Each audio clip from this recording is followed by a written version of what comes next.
오늘 본문은 이삭의 아들을 낳는 이야기와 또 그 아들 사이에 있었던 두 가지 이야기를 담고 있습니다.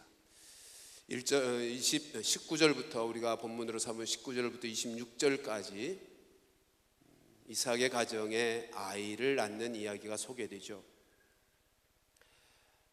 오늘 본문을 보면 이삭이 결혼한 나이가 40입니다. 그리고 26절을 보면 아들을 얻은 나이가 60입니다.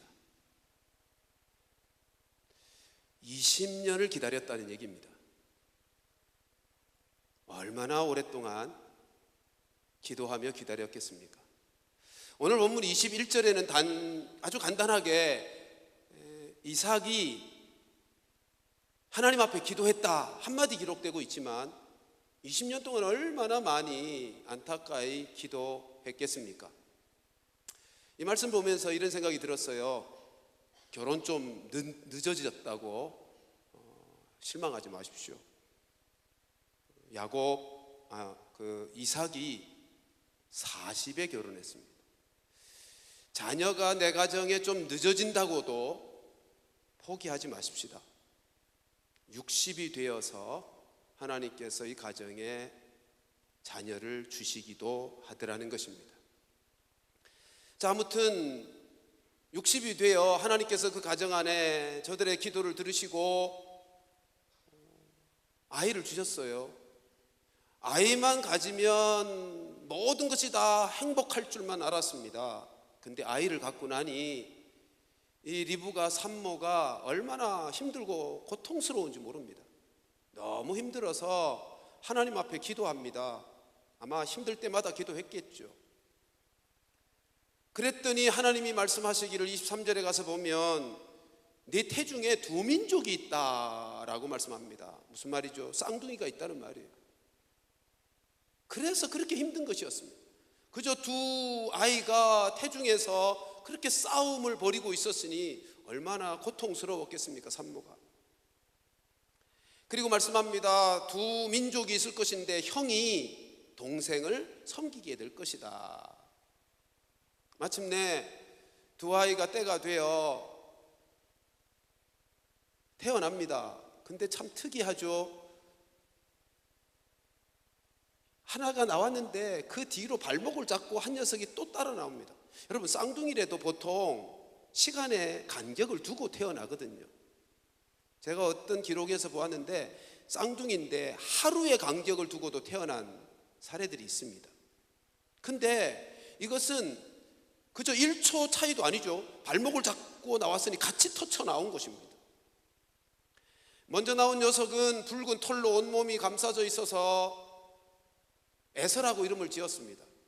그리고 둘째 이어 나오는 녀석이 발목을 잡고 나왔다고 해서 야곱이라고 이름을 짓게 된 것입니다. 이것이 첫 번째 이야기입니다. 그리고는 26절과 27절 사이는 20년의 세월이 흐른 다음의 이야기를 이어갑니다. 에서가 들에 나가서 사냥을 하고 고기를 잡고 돌아옵니다. 매우 피곤했습니다. 그리고 허기졌습니다. 돌아왔더니 동생이 때마침 팥죽을 끓이고 있었습니다. 팥죽을 달라고 합니다. 그랬더니 동생 야곱이 그냥 주지 않습니다. 거래를 합니다. 내가 팥죽 줄 터이니 장자의 명분을 팔라고 합니다. 여러분, 이럴 수 있는 겁니까? 그런데 이 이야기를 우리가 잘 이해하려면 그 당시 문화를 좀 같이 살펴야 하는 것입니다. 여러분, 27장에 가서 보면 또다시 실제로 여기서 이루어졌던 거래 그대로 결국 거래가 이루어지거든요. 에서가 장자의 명분을 팔아 넘겨요. 그리고 팥죽 한 그릇 얻어 먹습니다. 근데 27장에 가서 보면 실제로 야곱이 아버지와 형을 속이고 장자의 축복을 받아내요. 이런 오늘 본문과 27장의 사건을 이해하려면 당시의 문화를 이해해야 합니다. 무슨 말인가 하면 당시에는 장자에게 주어지는 특권이 많았어요. 우리나라도 비슷하잖아요. 얼마 전까지만 해도 유산들이 거의 맏아들이 독차지하는 것처럼 그래도 형제들이 아무 말 안 할 그런 문화가 있었어요. 근데 당시에 장자는 부모의 유산의 다른 형제들보다 2배를 받았습니다. 그게 공식적입니다. 근데 이런 공식적인 특혜 말고 보고 보이지 않는 다양한 무형의 특권들이 많았다고요. 그러니까 야곱편에서 보면 억울한 거예요. 그 몇 초 사이에 자기가 동생이 되어서 감수해야 될 그런 것들을 생각하니까 너무 억울한 거예요. 여러분, 장자들이 누리는 특권에 대해서 장자들은 잘 몰라요. 둘째들만 압니다. 제가 둘째라 잘 알아요. 장자들은 맏아들이라고 누리는 특권을 아주 당연한 것처럼 받아요. 근데 둘째들은요, 자주 상처받고요, 억울하고요, 서운해요. 제가 자랄 때 저희 할머님이 저희 형님이 장손이라고 저희 형님만 이뻐하더라고요. 친척들이 와도 저희 첫째만 찾아요. 선물을 가지고 와도 손님들이 첫째 선물만 가져와요. 다른 사람들이야 그렇지만 부모들에 대한 서운함도 있죠. 새 옷은 늘 형님만 사 입히는 거죠. 저는 작아져서 낡아지면 얻어 입는 거예요.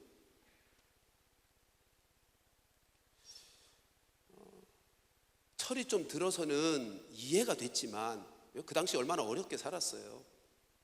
근데 그 당시는 상처가 됐어요.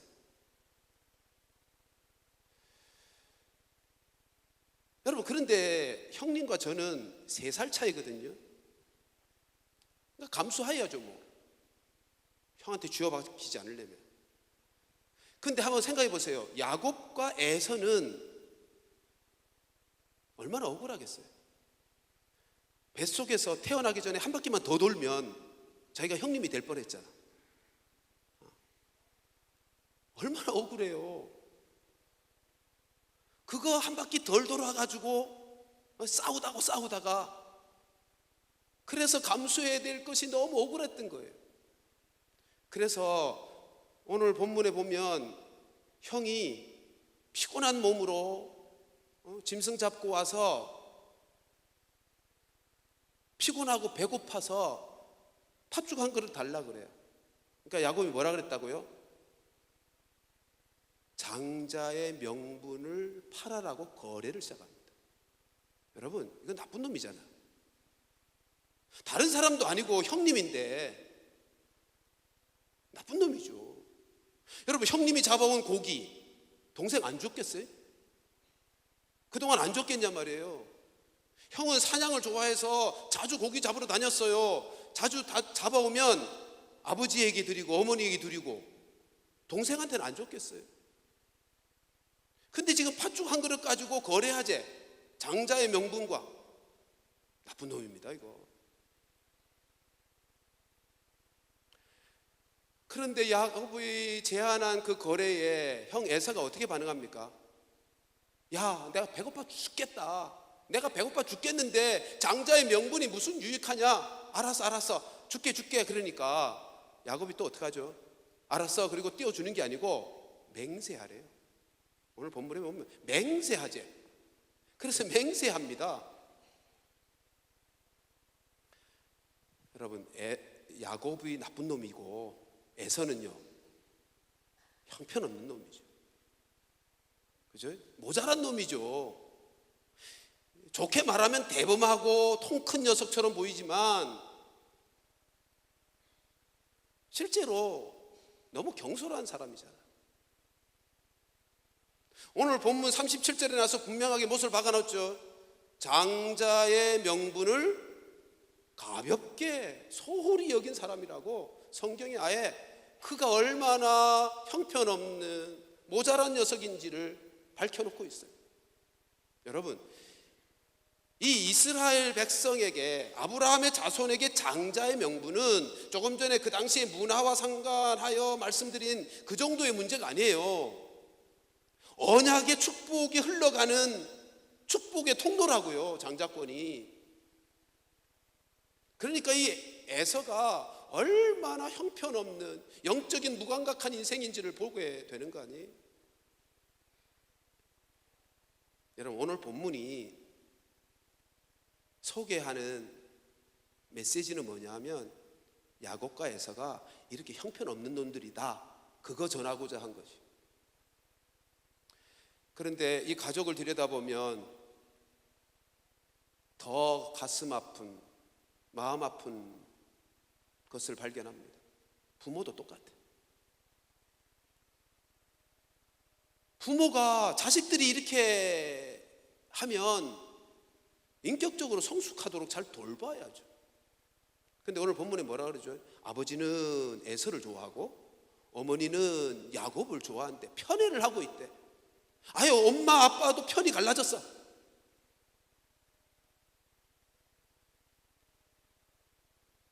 이거 보고 콩가루 집안이라고 그러죠.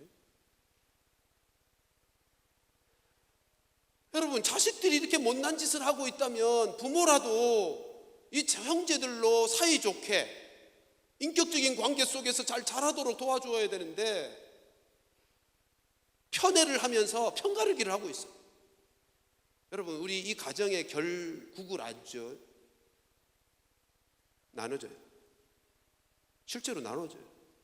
야곱이 도망자가 된다고요. 죽을까봐 두려워서 강제 이민을 떠난다고요. 형제가 함께 살지 못하고.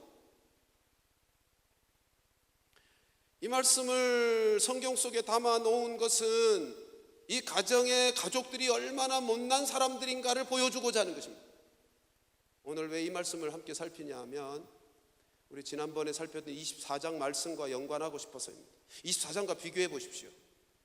24장은 이렇게 표현할 수 있습니다. 땅 위에 천국을 경험하고 있는 사람들, 땅에서 천국을 경험하며 사는 자들의 모습을 우리에게 보여주신 것이 24장이에요. 근데 25장은, 오늘 본문은요, 그 천국을 잃어버린 땅의 이야기를 하고 있는 거예요.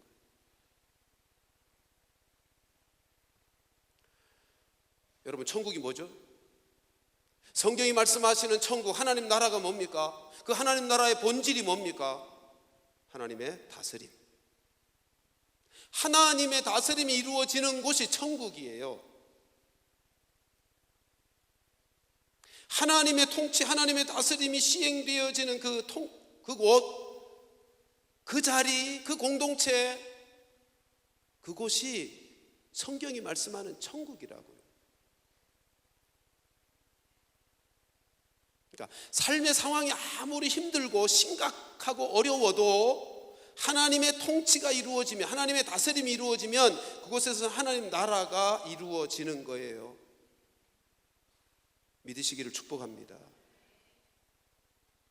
우리의 삶이 어떠하든지, 우리의 마음 상태가 어떠하든지 하나님의 다스림이 이루어지는 그곳이 천국이 된다는 것이 성경의 가르침이다.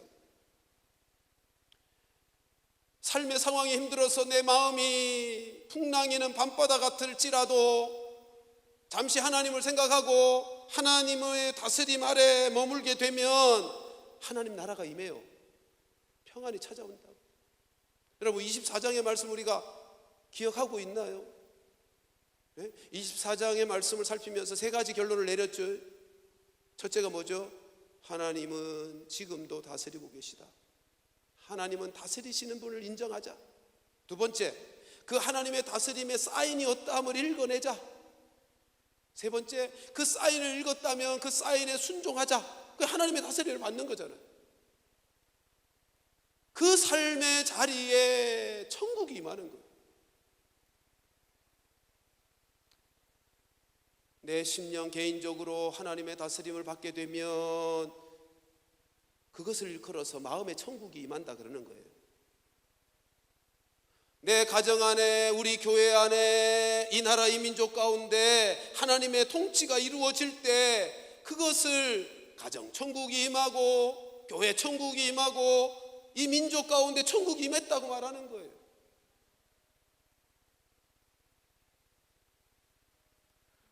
여러분,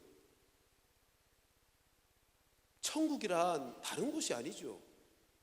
하나님의 통치가 이루어지는 곳.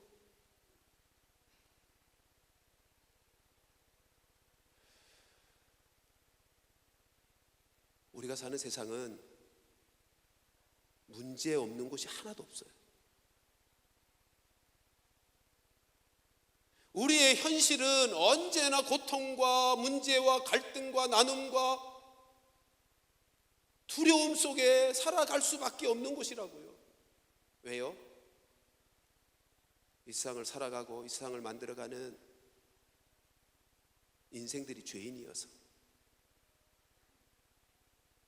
내가 죄인이고 너도 죄인이고 우리 모두가 연약하고 우리 모두가 더럽고 우리 모두가 악하기 때문에 타락한 죄성을 가지고 있어서 이기적이고 욕심과 욕망으로 가득 차 있고,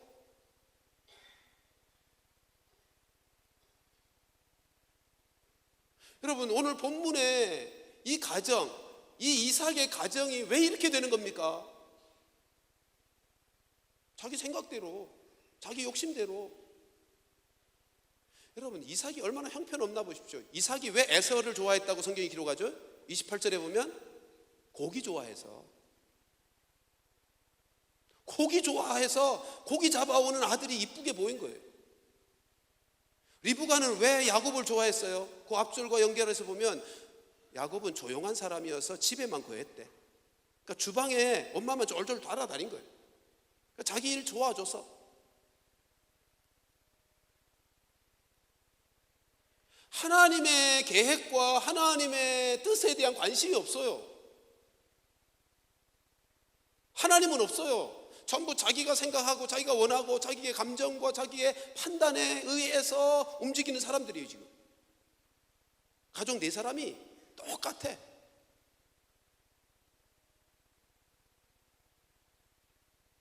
여러분 지옥이 뭡니까? 하나님이 없는 곳이 지옥이에요. 하나님이 없는 그곳, 하나님의 다스림이 사라진 그곳이 지옥이라고요. 지옥이 될 수밖에 없지 않겠어요? 여러분 교회라고 천국일까요? 네? 교회라고 언제나 천국인가 말이에요. 교회가 하나님의 다스림을 받지 않으면 지옥이 될 수도 있는 거예요.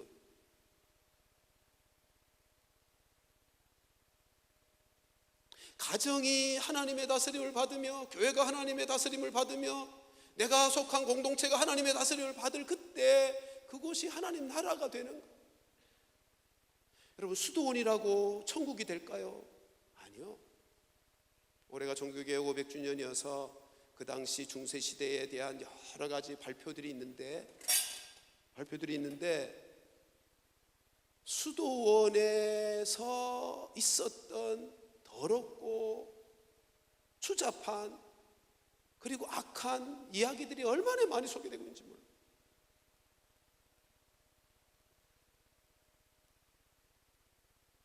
수도원 안에도 분쟁과 갈등과 싸움과 그런 가득해요. 더러움과.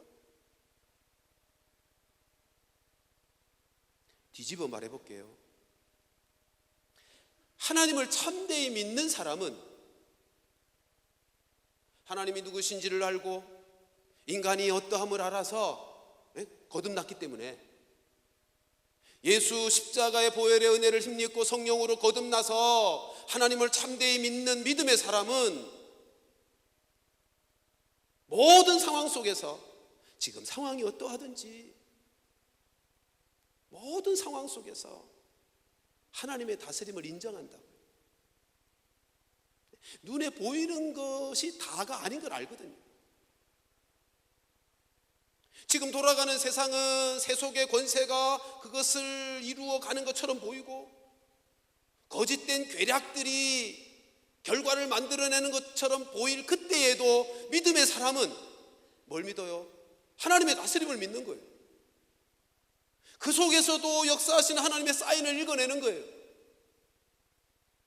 그리고 그 하나님의 사인을 따라서 인내하면서 그 길을 가는 거예요. 그때 하나님 나라가 임하고 하나님 나라를 경험하게 된다는 거죠.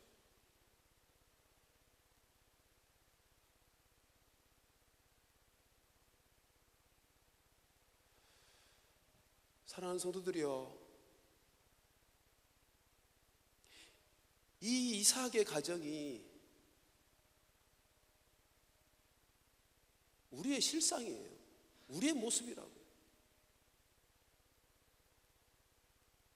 인간의 살아가는 모든 삶의 자리는 결국은 지옥이 되게 돼 있어요. 여러분, 성경을 제대로 배운 믿음의 사람은 반드시 깨닫는 세계관이 있습니다. 첫째, 비관론자가 돼요. 무슨 말인가 하면 사람에 대하여 비관론자가 된다고요. 왜요? 사람은 소망이 없는 존재예요.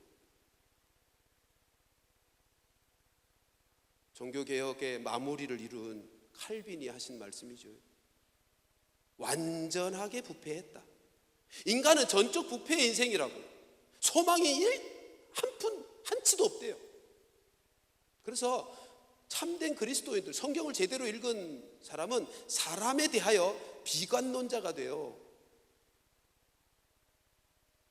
사람에게 절대로 소망을 안 둡니다. 왜 그래야 되는지 아세요? 이것이 가져다는 축복이 뭔지 아세요? 실망하지 않는 거예요. 사람으로 인해서 실망하지 않는 거예요. 왜요? 뻔하니까. 성경이 그렇게 진단하고 있으니까. 목사라고? 장로라고? 권사라고? 아니요. 소망이 없어요, 다. 그게 성경의 진단이에요. 그것이 바울의 가르침이었고 루터가 깨달은 종교개혁의 출발점이에요. 사람에게 소망이 있어서 사람이 노력하고 선행을 행하고 고행을 하고 그래서 구원을 얻을 수 있다? No, 안 된다는 거죠. 루터가 그걸 깨달은 거예요. 자기가 최선을 다해봤거든. 수도원에서 할 수 있는 대로 다 해봤는데 안 되더라는 거죠. 성경을 제대로 배우면, 특별히 로마서를 제대로 읽고 나면 사람에 대해서 비관주의자가 됩니다. 근데 또 하나 반드시 깨닫는 것이 있습니다.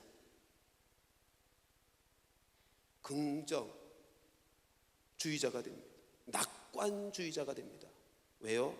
하나님 때문에. 하나님 때문에. 하나님께서 그와 같이 소망 없는 인생을 통해서도 하나님 당신의 뜻을 이루어내실 수 있다. 그렇게 하시겠다고 언약을 맺으신 하나님, 그 일을 반드시 이루어내시는 그 하나님으로 소망을 갖게 돼요. 그래서 낙관주의자가 된다고요. 그래서 그리스도인들을 철학적으로 표현할 때 비관론적 낙관주의자, 이게 그리스도인의 세계관이에요. 사람을 보면서 비관할 수밖에 없지만 하나님으로 인하여 소망을 갖는 거예요. 여러분, 다시 말씀드립니다. 우리가 살아가는 현실은 문제투성이에요. 교회가 왜 그래? 라고 말씀하시는 분들 계시죠. 교회가 왜 그래? 당연히 그렇죠. 생각해 보세요. 나 같은 사람이 있잖아요. 다른 사람은 내가 누군지는 몰라도 나는 나를 알잖아. 나 같은 사람이 모여 있는 곳이 교회인데 당연히 교회가 그렇죠, 뭐.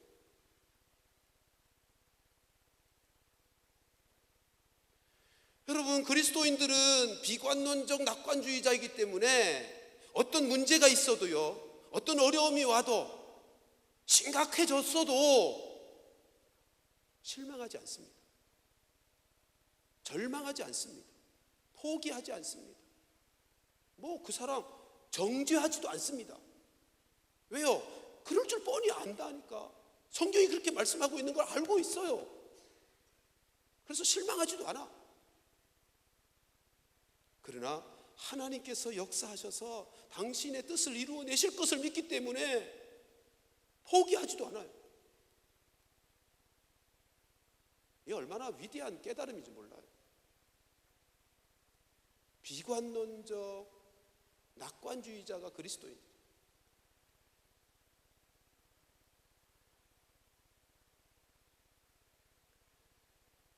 이삭의 가족이 얼마나 형편없어요.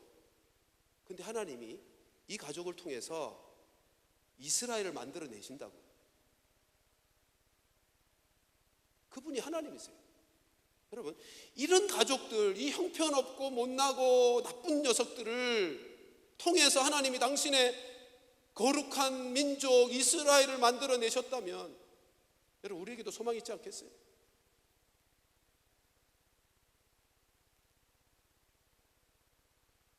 한번 따라 하십시다. 지옥 같은 현실 속에서도 천국은 임할 수 있다. 아멘입니까? 어떻게 해요? 하나님의 다스림만 임하면. 하나님의 다스림만 임하면. 그러므로 문제가 벌어져도, 두려운 일이 생겨도, 실망스러운 일이 벌어졌어도 그리스도인들은 실망하거나 절망하지 아니하고요, 누구를 정죄하지도 않고요, 뭐 하는 사람이에요? 기도하는 사람. 하나님께 나아가 기도하는 사람. 하나님, 이 상황들을 다스려 주옵소서 기도하는 사람이에요. 눈에 보이는 것이 다가 아닌 것을 알잖아요. 세상이 흘러가는 것이 세상의 세력과 죄악이 모든 것들을 결론 짓게 하는 것처럼 보일지라도 배후에 하나님이 역사하신다는 것을 믿고 있잖아요, 우리. 그건 믿고 하나님께 기도하고 하나님의 사인을 읽어내며 그 말씀에 순종하고 인내가 필요하죠. 그러나 그렇게 하나님의 다스림을 사모하고 다스림 안에 살아가면서 하나님 나라를 누리게 되는 것입니다. 여러분들의 개인의 삶이 어떠하십니까? 오늘의 여러분들의 직장이 어떠하고 여러분들이 속한 공동체가 어떠하십니까? 우리 교회가 어떠하고 이 민족이 어떻습니까? 우리 모두가 이 땅을 살지만 하나님의 다스림을 통해 어떻게 해요? 하나님이 다스리시는 분이신 것, 내가 어떤 상황, 지금 형실이 어떠하든지 하나님은 다스리고 계신 것을 인정하시고 그 다스리시는 하나님의 사인들을 읽어내시고 어떻게 해요? 친밀하게 그분과 교통을 이루어야 그게 읽혀진다 그랬죠. 그리고 그 사인대로 다스림에 순종해서 우리 모두 살아가는 삶의 자리마다 이 땅에 천국을 경험하며 살아가는 귀한 은혜가 있기를 주님의 이름으로 축원합니다. 기도하겠습니다.